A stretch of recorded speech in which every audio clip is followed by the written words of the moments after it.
Kenapa orang lain baca Quran boleh mengalir mata? Kenapa kita baca Quran tak boleh mengalir mata? Kenapa orang lain baca doa, bila berdoa menggigil-gigil tubuh badan mereka?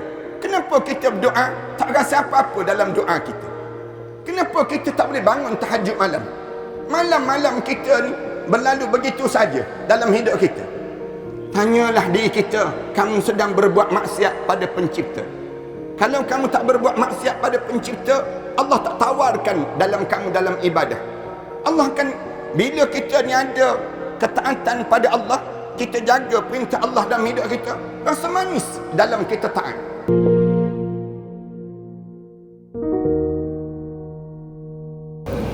Assalamualaikum warahmatullahi ta'ala wabarakatuh. Alhamdulillahirabbil alamin. Wassalatu wassalamu ala asyrafil anbiya'i wal mursalin wa ala alihi wa sahbihi ajma'in. Subhanaka la ilma lana illa ma 'allamtana innaka antal alimul hakim. Rabbi shrah li sadri wa yassir li amri wahlul 'uqdatam min lisani yafqahu qawli. Rabbi yassir wa la tu'assir wa tammim bil khair. Qala Allah Ta'ala fi kitabil aziz ba'da a'udzu billahi minasy syaithanir rajim. Bismillahirrahmanirrahim. Wa ma umiru illa liya'budullaha mukhlishina lahuddin hunafa'a wa yuqimus salah wa yu'tuz zakah wa zalika ad-dinul qayyimah. Tidak ada satu pun perintah yang diperintahkan oleh Allah kepada kamu bertujuan untuk menjadikan diri kamu ni hamba kepada Allah, mukhlishina lahuddin, dalam keadaan kamu ikhlas dalam beragama, hunafa, bersihnya kamu daripada perkara yang syirik, wa yuqimus salah, kamu diminta supaya mendirikan sembahyang, wa yu'tuz zakah, kamu diminta supaya menunaikan zakat, wa dzalika ad-dinul qayyimah, itulah agama yang paling benar ya Allah telah sediakan pada kamu, iaitu Islam. Surah Al-Bayyinah ayat yang ke-8. Ahli jemaah yang dihormati sekalian, marilah sama-sama kita mengaturkan rasa syukur yang tak terhingga kita kepada Allah di atas nikmat kita diberi peluang untuk bertamu dalam rumah Allah ini. Di saat mana kita sedang diuji dengan ujian penyakit COVID yang sedang melanda dalam negara kita ini, hari ini kita dijemput lagi oleh Allah, diberi peluang oleh Allah untuk bertamu dalam rumahnya. Mudah-mudahan bila kita diberi peluang oleh Allah untuk bertamu dalam rumah Allah ini, menunggu saat untuk kita solat Jumaat bersama ini, kita juga akan dipilih oleh Allah untuk menjadi tetamu kepada Allah di akhirat nanti. Sebab para alim ulama sentiasa menyebut bahawa sesiapa yang dia tak pernah menjadi tetamu kepada Allah di dunia ini, jangan dia bermimpi untuk dia menjadi tetamu kepada Allah di akhirat nanti. Konsep ini kita sentiasa tanam dalam jiwa kita, berusaha untuk kita menunjukkan diri kita ni sebagai hamba kepada Allah. Kita datang ke rumah Allah ini bukan dengan tujuan untuk kita nak bergaya ataupun dengan tujuan untuk kita nak post dalam Facebook kita, ataupun dalam kita nak tunjuk pada orang yang kita ni boleh sembahyang Jumaat. Bukan demikian cara kita. Tapi tujuan bila kita datang ke rumah Allah ini, kita datang dengan tujuan untuk tawajuh, ataupun untuk tujuan untuk menundukkan diri kita dan menunjukkan diri kita ni hamba kepada Allah. Hamba pada Allah ini satu perkara yang kita kena faham dalam diri kita setiap ketika dan setiap masa pada setiap seseorang. Kerana lawan kepada hamba Allah ialah orang yang berbuat maksiat kepada Allah. Ini keadaan dalam hidup kita sepanjang masa. Siapa yang dia tidak menjadi hamba pada Allah, maksudnya dia mesti jadi hamba selain daripada Allah. Sedangkan tujuan Allah ciptakan kita ini, kita semua tahu bahawa Allah ciptakan kita ini tujuannya untuk menjadi hamba kepadanya. Firman Allah Ta'ala, وَمَا خَلَقْتُ الْجِنَّ وَالْإِنسِ إِلَّا لِيَعْبُدُونَ.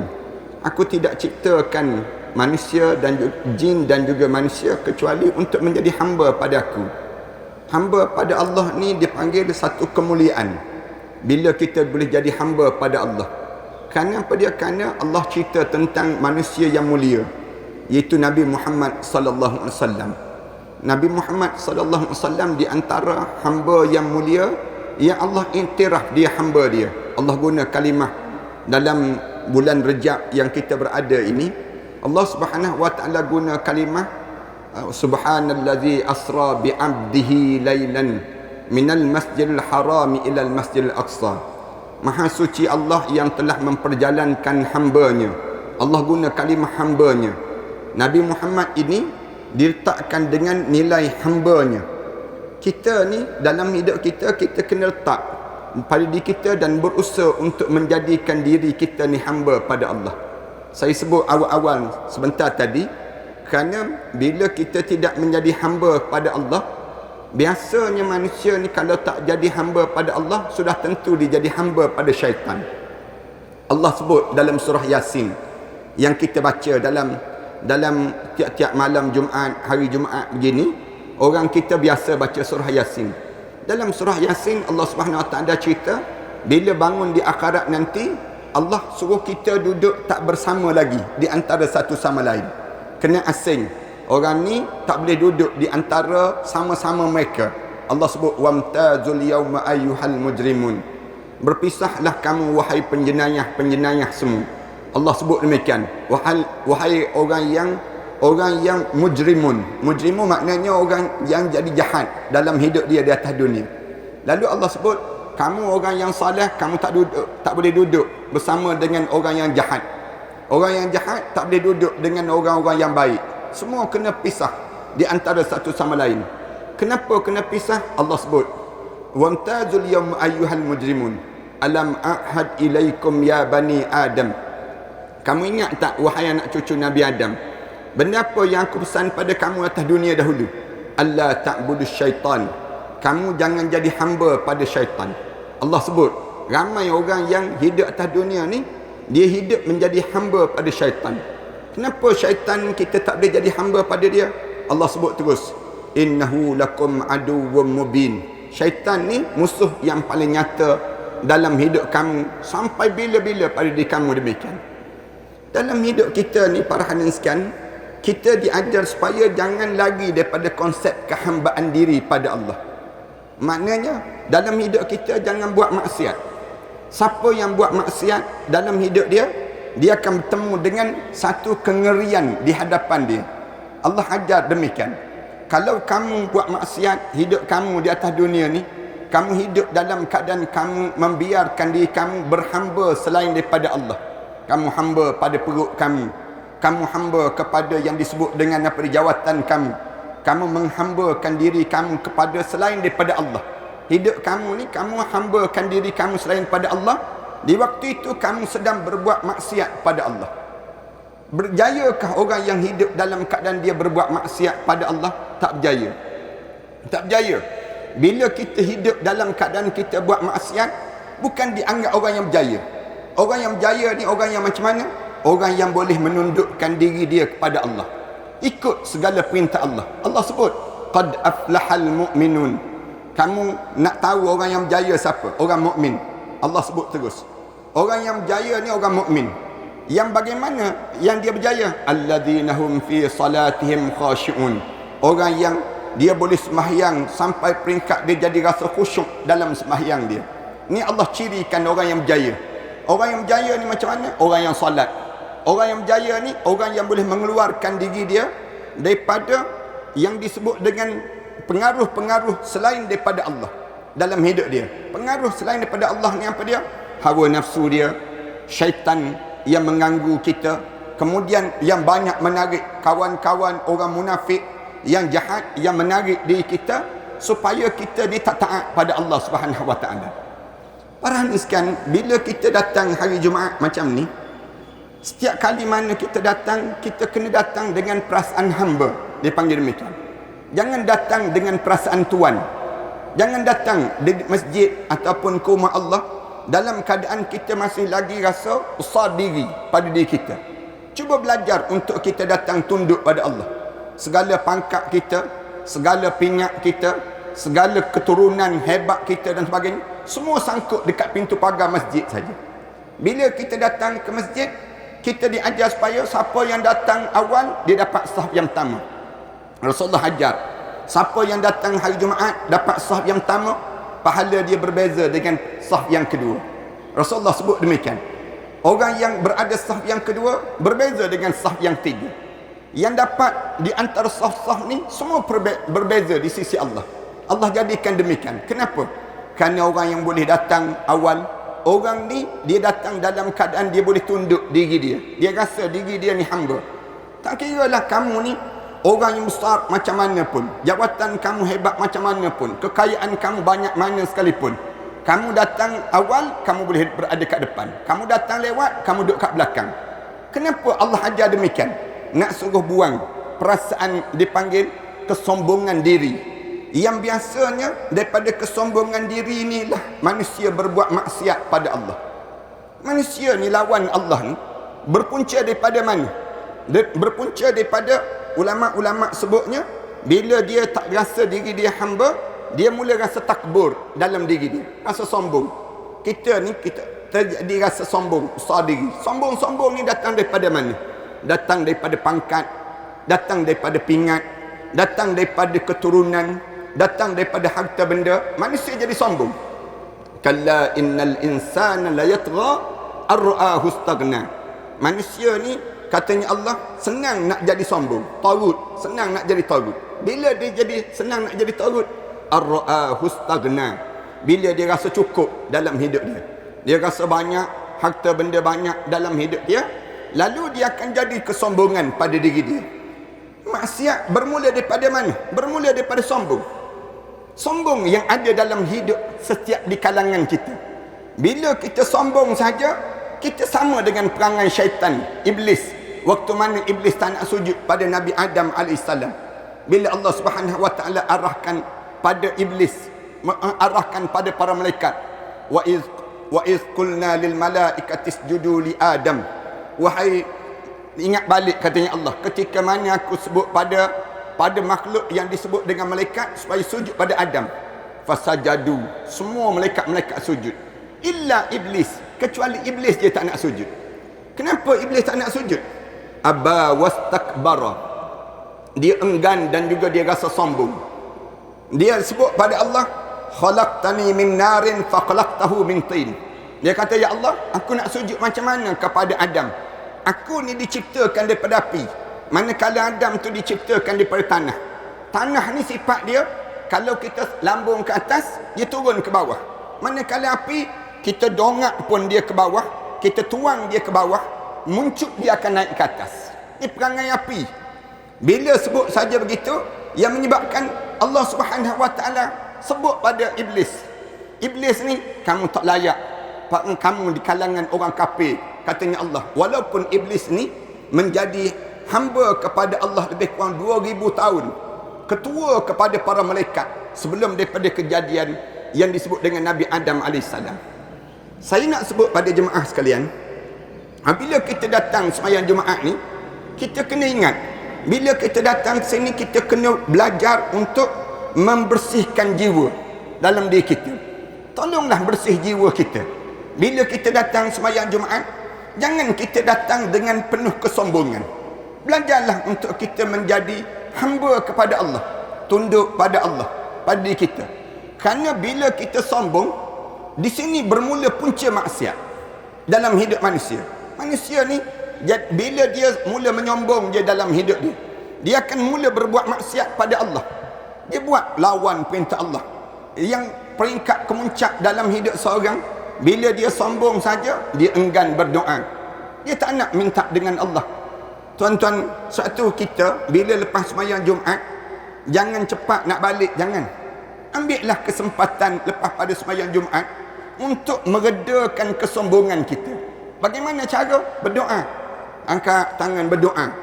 Jangan bagi salam, bingkah bangun terus. Nak balik. Ramai di kalangan kita begitu. Jangan.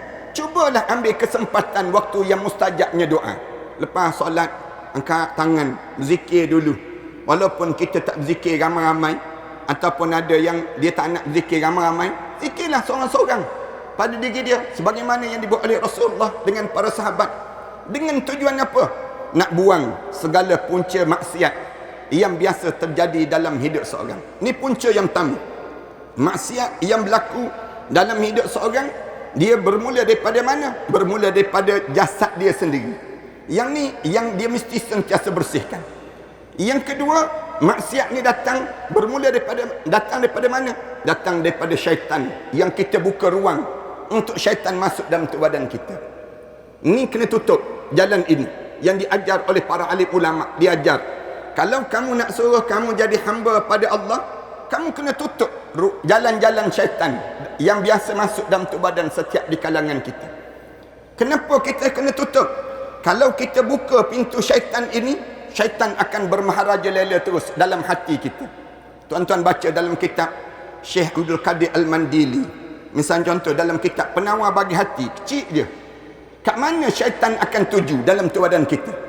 Bila syaitan boleh menguasai kita, syaitan dia nak akan tuju kat mana? Dia tuju pada hati.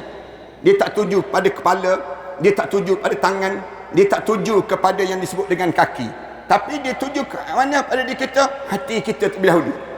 Bila dia boleh menguasai hati kita, di waktu itu dia akan lepas pada hawa nafsu. Untuk hawa nafsu terus mengekali dosa kita ini. Ini perangai syaitan. Satu, kita kena tutup jalan syaitan.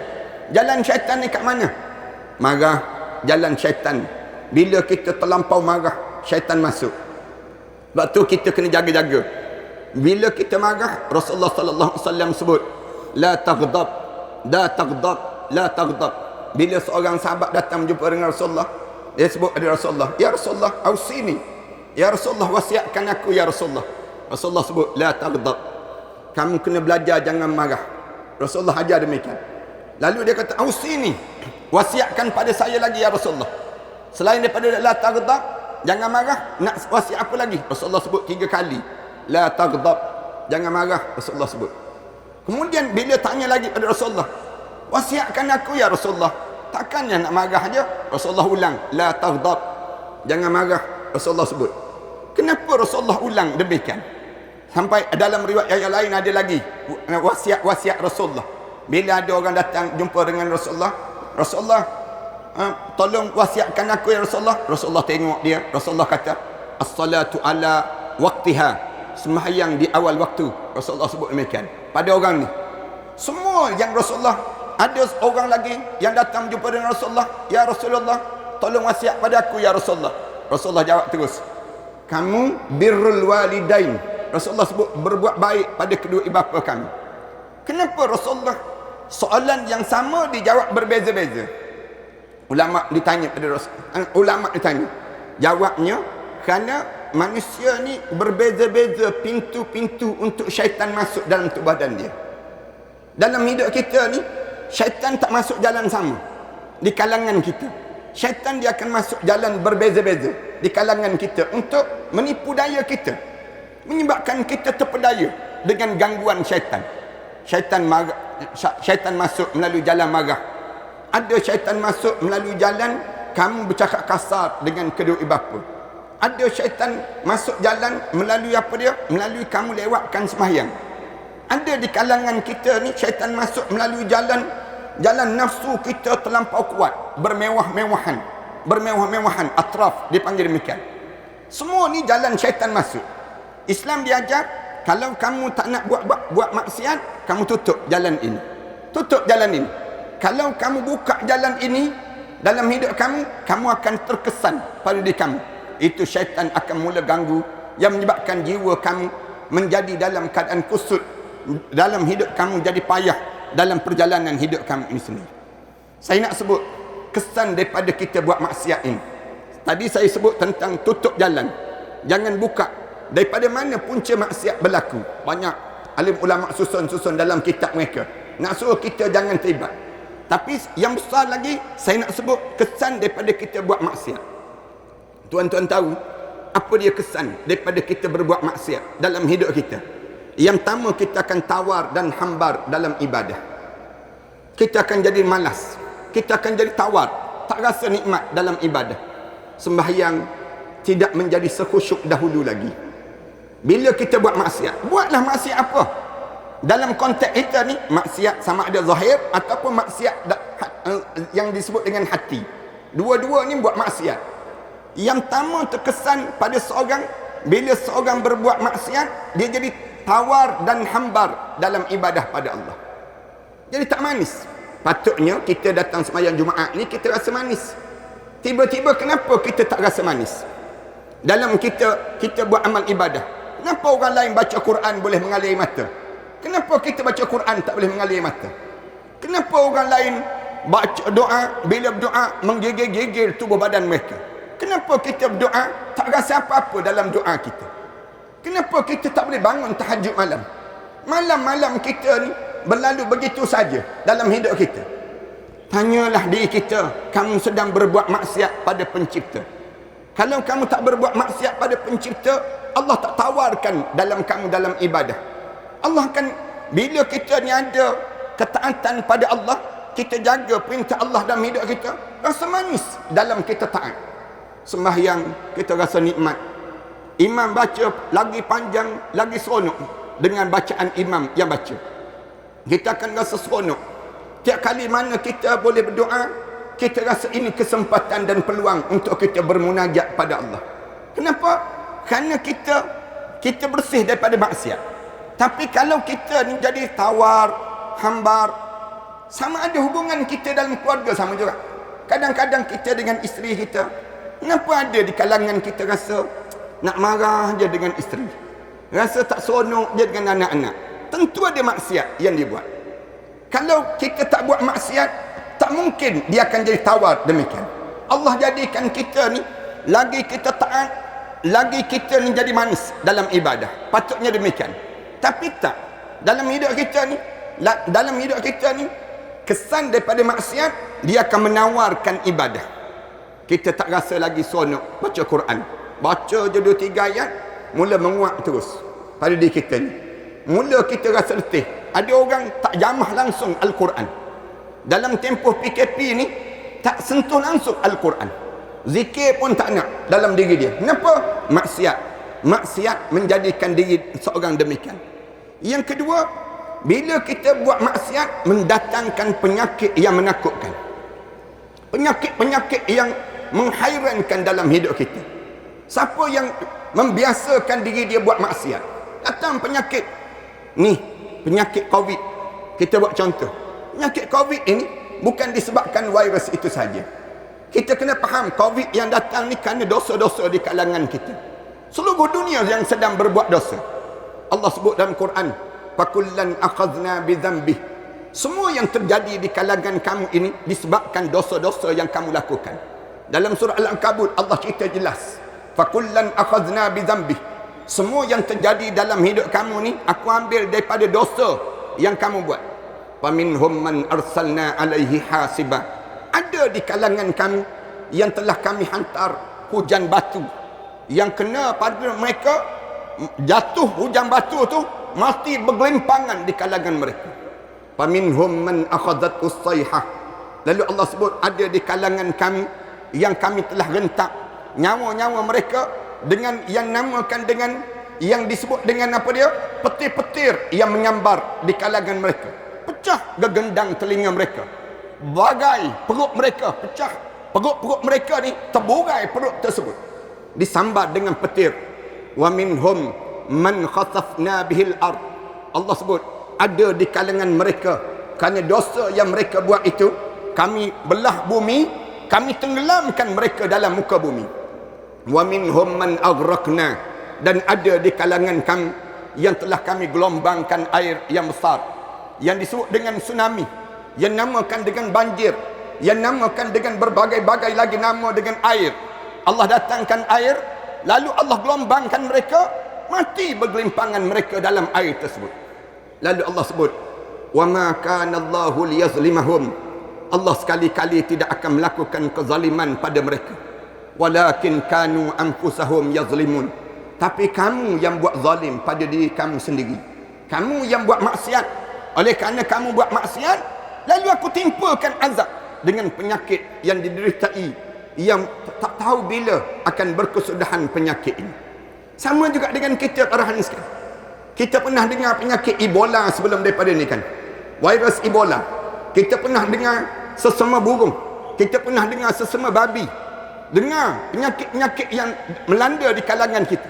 Hari ini kita dikenakan dengan penyakit yang menakutkan di kalangan kita, COVID-19 ini. Tapi sebenarnya nak ajar pada diri kita, ada di kalangan kita yang sedang berbuat maksiat, lalu tidak ditegur di kalangan kita. Orang kita biarkan maksiat tersebut.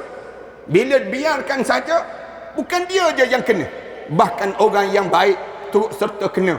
Kala mana mungkar itu tidak dicegah, ma'ruf itu tidak disuruh di kalangan kita, amar ma'ruf tak berlaku di kalangan kita, dan nahyu mungkar tidak berlaku di kalangan kita, datang yang disebut dengan penyakit-penyakit yang entah apa lagi yang akan kena pada kita saat ini. Tuan-tuan semayang berjarak macam ni, tuan-tuan jangan ingat ini rahmat, ini azab tuan-tuan. Tuan-tuan kena ingat, bila tuan-tuan bertopeng ni, tuan-tuan jangan ingat ini rahmat, ini azab tuan-tuan. Sikit lagi apa lagi yang Allah nak kenakan pada kita. Hari ini baru kita tutup muka, baru kita tutup hidung, mulut, sekadar ini. Suatu hari nanti entah mungkin Allah jadikan kita tutup mata tak tahu, tutup dengan kepala tak tahu. Hari ini boleh jadi 1 meter je kita solat berjarak, tapi suatu hari nanti kalau kita degil juga dengan maksiat yang berlaku di kalangan kita ni, boleh jadi kita semayang 10 meter tak tahu jarak di antara satu sama lain. Kita tak boleh bertemu di antara satu sama lain. Kenapa dia? Ini azab yang Allah kenakan. Punca apa? Punca maksiat yang sedang dilakukan di kalangan kita, yang kita tak pulihkan daripada maksiat ini untuk kembali menjadi taat pada Allah Subhanahu wa taala. Itu yang kedua. Yang ketiga, alim ulama sebut, bila kita buat maksiat, dia akan menjadikan permusuhan di kalangan yang terdekat sesama kita. Kita mula jadi bermusuh. Siapa yang buat maksiat je di kalangan kita, akan berlaku permusuhan sesama sendiri. Suami isteri akan bermusuh. Bila isteri mula ada jantan lain dalam kekeluargaan, misal contoh, kejap je lagi hancur lebur rumah tangga tersebut.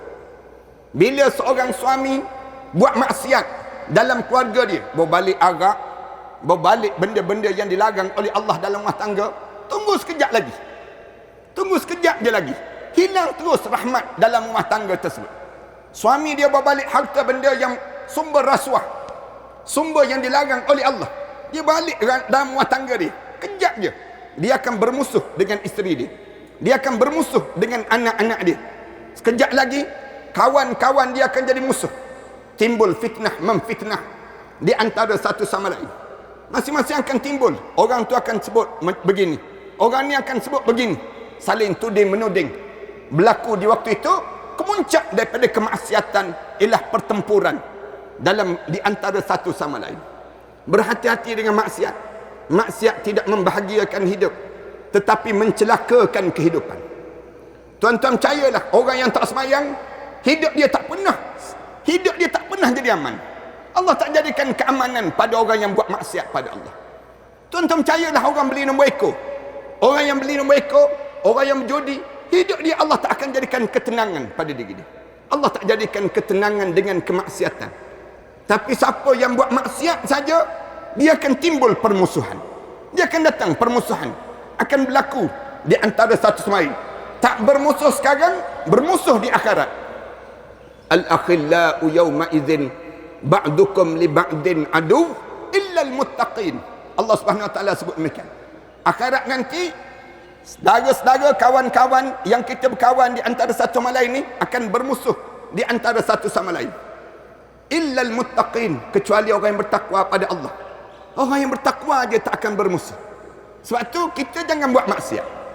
Sama-sama kita, saya nak pesan pada semua di kalangan kita, berhentilah buat maksiat. Jangan buat maksiat. Kalau kita buat maksiat, sama-sama kita tidak akan menjadi satu kesepaduan. Orang Islam kita ni akan berkelahi di antara satu sama lain. Punca apa? Salah satu berkelahi di kalangan kita. Kerana kita buat maksiat yang tidak ditegur, kemudian tidak disuruh untuk berhenti melakukan maksiat tersebut. Ini keadaan yang akan terjadi. Yang keempat, akan datang bala yang besar dan memusnahkan seluruh alam ini. Bila kita buat maksiat berterusan di kalangan kita, Allah akan datangkan bala memusnahkan dalam dunia ini. Dunia ini akan musnah. Allah Subhanahu wa taala sebut, wa idza aradna an nuhlika qaryatan amarna mutrafiha fafasaqu fiha fadammarnaha tadmira. Dalam ayat yang Allah Subhanahu wa taala jelas, Allah sebut, kalau kami nak hancurkan satu negeri itu, satu kampung itu, amarna mutrafiha, kami akan hantar orang yang melakukan hidup dalam keadaan kemewahan, bermewah-mewah di kalangan mereka. Mula nak tunjuk mewah, pakai baju nipis kecil, tunjuk maksiat badan dia, tunjuk aurat dia, dalam keadaan yang mutrafiha. Masing-masing nak tunjuk kemewahan, masing-masing nak tunjuk jam mewah, nak tunjuk bolpen mewah, nak tunjuk yang disebut dengan kemewahan, kenderaan mewah dalam hidup mereka sebut. Fafasaku fiha, yang menyebabkan masing-masing akan memfasik di antara satu sama lain. Waktu itu katanya Allah, padammarnaha tadmira, kami akan hancurkan sehancur-hancurnya di kalangan mereka tersebut. Ini keadaan yang berlaku. Bala akan datang, tuan-tuan, kalau kita tak berhenti daripada melakukan maksiat. Saya sebut dalam bentuk umum, saya tak sebut dalam bentuk yang khusus. Tetapi memandailah kalau kita datang hari Jumaat macam ni, kita fikir menung, aku ni buat maksiat apa dalam hidup ini, sampai begini sekali dalam hidup.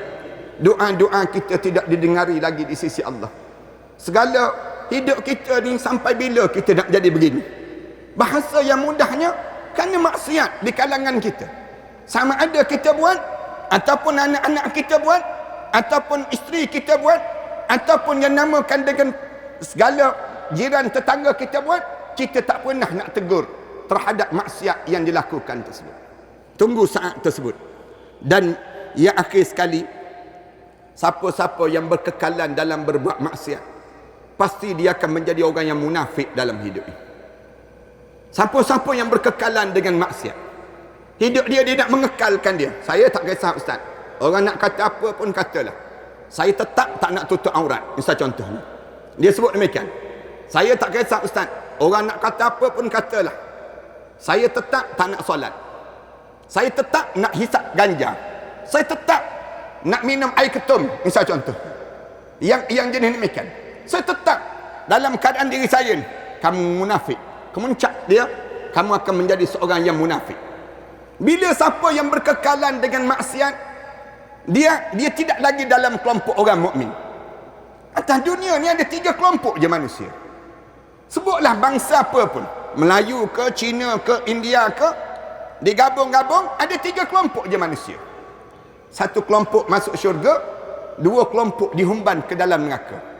1 kelompok yang disebut dengan mukmin, 2 lagi munafik dan juga kafir.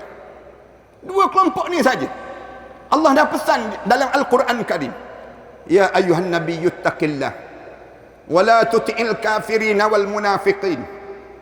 Wahai Nabi, kamu takwalah kamu pada Allah. Jangan kamu ikut orang kafir dan orang munafik tersebut. Allah nak pesan dah dalam hidup.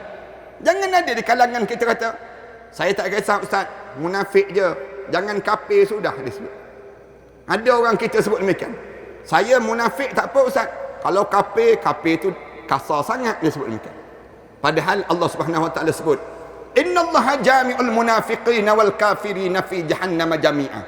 Allah kumpulkan orang kafir dan orang munafik ni dua-dua dalam kawah api neraka Allah. Dalam ayat yang lain Allah Subhanahu wa taala sebut, innal munafiqina fid darkil asfali minan nar. Orang munafik ni tempat dia di dasar api neraka Allah Subhanahu wa taala. Oleh jemaah yang dihormati sekalian, dalam tempoh terbatas ini Saya nak mengajak jemaah sekalian supaya mari kita betulkan balik diri kita semua, termasuk dengan saya. Mari kita ambil peluang hari Jumaat yang baik begini, sama-sama menadah tangan, doa pada Allah dengan bahasa yang cukup lemah lembut kita dengan Allah. Ambillah peluang, Allah bagi peluang pada kita. Boleh jadi Jumaat ni Jumaat yang terakhir dalam hidup kita. Kita tak tahu kita boleh datang lagi ataupun tidak Jumaat yang akan datang dalam hidup kita. Ataupun di saat itu nama kita tidak dipanggil dengan manusia lagi, tapi nama kita dipanggil sebagai mereka-mereka yang pernah hidup di atas dunia.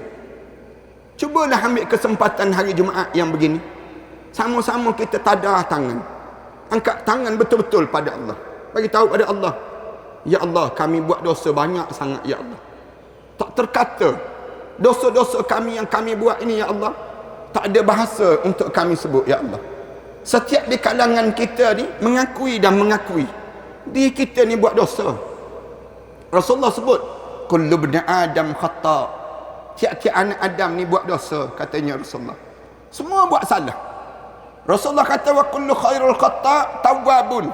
Orang yang paling terbaik yang buat salah ni siapa? Dia buat salah dah, tapi dia terbaik dalam kesalahan dia tu, taubat pada Allah. Taubat tuan-tuan. Di kalangan kita ni ada yang pernah meninggalkan solat di kalangan kita.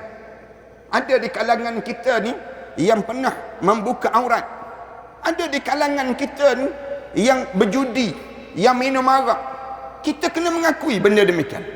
Ada di kalangan kita yang hadir pada tengah-tengah hari sebegini penzina-penzina yang pernah berzina dan melacuri. Berapa ramai orang yang terlibat dalam hidup kita. Ada di kalangan kita yang hidup dia membiasakan dengan maksiat sebelum daripada ini. Ambil tuan-tuan, ambil peluang tuan-tuan. Bila tuan-tuan datang hari yang sebegini, tadah tangan sekejap, doa pada Allah daripada hati yang paling tulus dalam hidup kita, daripada hati yang paling dalam jiwa kita. Tadah tangan, mengakui sungguh-sungguh, ya Allah, aku ni pendosa kamu ya Allah. Hari ni kamu izinkan aku datang di rumah kamu ya Allah. Aku datang dengan keadaan aku memohon pada kamu ya Allah, agar aku ni diampunkan dosa-dosa yang pernah aku lakukan dalam hidup aku ini Allah. Berilah peluang untuk kita kembali pada Allah. Rasulullah sebut orang yang bertaubat, Allah akan terima taubat dia. At-taibu kaman la dzambalah. Rasulullah kata, siapa yang bertaubat seumpama dia tak ada dosa langsung dalam hidup dia. Sombong sangat ke kita dengan apa yang kita ada dalam hidup kita? Hebat sangat ke kita dengan jawatan yang ada pada kita pada saat ini? Tak ada apa pun kita. Min turab ila turab, daripada tanah kembali balik pada tanah sekejap lagi. Oleh kerana kita datang daripada tanah dan balik semula pada tanah, ambillah peluang waktu mana Allah memberi kesempatan hari Jumaat yang pertama dalam bulan Rejab, hari Jumaat yang di mana Allah mustajabkan doa kita, minta ampun pada Allah. Apabila ada seorang pemuda yang datang pada Rasulullah, bagi tahu pada Rasulullah, ya Rasulullah, aku banyak dosa ya Rasulullah, aku ni banyak dosa ya Rasulullah, lalu aku minta ampun pada Allah. Apakah Allah mengampunkan dosa-dosa aku ya Rasulullah? Rasulullah jawab, ya anak muda, Allah akan terima taubat-taubat kamu dan Allah akan ampun segala dosa-dosa kamu. Dia pun dongak kepala dia, dia pandang wajah Rasulullah, tapi sayang Rasulullah, aku ulang kembali dosa itu ya Rasulullah. Aku buat lagi dosa tersebut, aku mengulangi dosa yang sama dalam hidup aku ya Rasulullah. Kemudian Rasulullah tanya dia, kemudian aku bertaubat pada Allah, apakah Allah akan mengampunkan dosa aku ya Rasulullah? Rasulullah jawab, ya, Allah akan mengampunkan dosa kami. Rasulullah sallallahu alaihi wasallam sebut demikian. Lalu dia sebut, dia angkat sikit kepala dia, ya Rasulullah, sayangnya aku ulang kembali dosa itu ya Rasulullah, aku buat kembali dosa itu ya Rasulullah. Kemudian aku taubat pada Allah, apakah Allah akan mengampunkan dosa aku ya Rasulullah? Rasulullah jawab, ya, Allah akan mengampun dosa kamu. Pemuda tu angkat kepala dia, hanya Rasulullah, ya Rasulullah, sampai bila Allah akan mengampunkan dosa aku ni ya Rasulullah? Sampai bila ya Rasulullah? Aku ni dosa kemudian aku taubat, aku dosa kemudian aku taubat. Sampai bila Allah akan mengampunkan dosa ini ya Rasulullah? Rasulullah jawab, sehinggalah kamu berputus asa dalam meminta ampun pada Allah, Allah tak pernah berputus asa dalam mengampunkan dosa-dosa kamu. Dia dengar saja begitu, dia menangis terus, mengalir mata dia. Allahu Akbar, Allahu Akbar, Allahu Akbar. Dia sebut Allah yang Maha Besar, Allah yang Maha Besar. Lalu dia bingkah bangun, meninggalkan tempat itu, menjauhi daripada Rasulullah. Lalu dia minta ampun pada Allah. Satu peristiwa saya nak sebut pada perhatian sekian, berlaku zaman Imam Ghazali. Dia cerita, dia kata ada seorang yang pendosa, hidup dia berzina, minum arak, buat dosa banyak dalam hidup dia. Kemudian satu hari dia meninggal dunia. Dia meninggal dunia. Sebelum daripada itu dosa dia banyak. Kemudian dia meninggal dunia. Tak ada orang nak semayang jenazah dia. Di kota Baghdad. Isteri dia bagi tahu, dia dalam keadaan suami dia meninggal dunia, tak ada orang datang nak mandikan jenazah suami dia. Sampai waktu zuhur, isteri dia mandikan sendiri jenazah. Imam Ghazali cerita, kemudian mandi jenazah suami dia tersebut, dia bawa sendiri, dia kapan sendiri, dia usung, dia golek sendiri jenazah suami dia, dia tarik dengan kaldai, dia pergi ke hujung kota Baghdad, dia gali kubur sendiri suami dia. Selesai saja sampai asar, dia sampai pagar dada, dia lompat naik ke atas, dia nak tolak suami dia, tiba-tiba datang seorang yang soleh, orang alim berkejaran datang bagi tahu pada dia, dosa ni suami kamu. Lalu dia jawab, ya suami saya. Katanya orang soleh tadi, dia akan sebut, dia kata bagi tahu pada penduduk kota Baghdad, aku mengarahkan seluruh penduduk kota Baghdad datang semayang jenazah dia. Lalu semua bagi tahu saja, datang orang ramai tanya, kenapa nak solatkan jenazah dia? Kenapa nak mandikan dia? Dia seorang pendosa dalam hidup ini. Katanya orang soleh tadi, dia jawab, tidak, Allah dah bagi tahu pada aku, waktu mana aku tertidur lepas zuhur tadi, kedengaran suara bagi tahu ada satu jenazah yang dibawa oleh seorang perempuan yang di kota Baghdad ini. Dia jenazah tersebut hamba Allah yang akan dimasukkan ke dalam syurga Allah. Tergamam orang ramai. Lalu katanya orang soleh tersebut, siapkan ke bumi dia. Sebumi saja, selesai saja ke bumi. Lalu orang ramai tanya pada orang soleh tadi, apa yang dia telah buat yang menyebabkan dia di antara ahli syurga? Lalu katanya orang soleh tadi, aku tak tahu. Tanya isteri dia. Isteri dia pun bila tanya oleh orang ramai, isteri dia kata tak ada amalan yang lain kecuali seminggu terakhir ini ada beberapa amalan yang dia buat. Yang pertama, rumah kami didatangi oleh anak yatim piatu. Seminggu yang terakhir ini, hamba Allah ini, suami saya ni, dia mandikan anak yatim itu, dia pakaikan pakaian yang baik, kemudian dia suap makanan ke mulut anak yatim itu, dan dia sentiasa mengusap kepala anak yatim ini, dan dia anggap anak yatim piatu ini anak dia. Lalu katanya orang soleh tadi, itu biasa saja. Orang ramai kata itu biasa saja. Lalu dia jawab lagi, malam-malam hamba Allah ini, dia bangun di penghujung malam pada 10 terakhir ini, dalam saat-saat terakhir dia bangun penghujung malam, dia bangun, dia berdoa pada Allah. Dalam doa esakan tangisan, dia berdoa pada Allah, dia sebut, ya Allah, dengan dosa-dosa yang aku lakukan dalam hidup aku ni, Allah, di sudut neraka manakah kamu akan bakarkan aku, ya Allah? Dia ulang dan diulang, dia sebut, ya Allah, dengan dosa-dosa yang aku buat ni, Allah, di sudut neraka manakah kamu akan bakarkan aku, ya Allah? Dia menangis sehingga menjelang subuh. Katanya orang alim, inilah penyebab di antara Allah terima doa dia sehinggakan dia mati dalam keadaan dimasukkan ke dalam syurga Allah. Tuan-tuan, kita tak buat dosa sebanyak dia. Saya yakin kita tak buat dosa sebegitu jahat. Tapi kita ada dosa sombong. Kita sombong untuk menadah tangan, minta dengan Allah. Mudah-mudahan hari Jumaat yang baik ini, mari kita sama-sama angkat tangan, doa pada Allah, minta ampun pada Allah. Moga Allah jadikan kita di kalangan hamba-hamba Allah yang diterima doa dan Allah redakan penyakit yang sedang kita alami pada saat ini. A'udzubillahi minasyaitanirrajim. Bismillahirrahmanirrahim. Alhamdulillahirabbil alamin. Wassalatu wassalamu ala asyrafil anbiya'i wal mursalin wa ala alihi wa sahbihi ajma'in. Rabbana iftah bainana wa baina qaumina bil haqq wa anta khairul fatihin.